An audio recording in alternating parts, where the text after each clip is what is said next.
मराठवाड्याचा exit poll नेमका काय सांगतो लागवी तेही आपण बघूया। विदर्भातल्या 10 जागा आहेत, तर मराठवाड्यात देखील महत्त्वाच्या जागा 8 जागा मराठवाड्यातल्या फार महत्त्वाच्या आहेत। यामध्ये 8 जागांमध्ये जर पाहिलं तर मविया मराठवाड्यात जलवा मवियाचा आहे। मराठवाड्यामध्ये 6 जागा बघा, मवियाला 6 जागा मिळत आहेत मराठवाड्यामध्ये, तर महायुतीला मिळत आहेत मराठवाड्यात फक्त आणि फक्त 2 जागा। मराठवाड्यामध्ये मात्र इथं महायुती करता केवळ 2 जागा आहेत। मराठवाड्यातला फॅक्टर फार महत्त्वाचा आहे। इथं पंकजा मुंडे आहेत, ओमराजे निंबाळकर आहेत, अनेक प्रतिष्ठित लढती आहेत।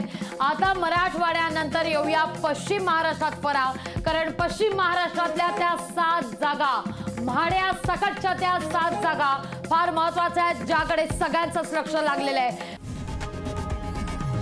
लोकशाही मराठी ऐका, पहा, जागरूक रहा।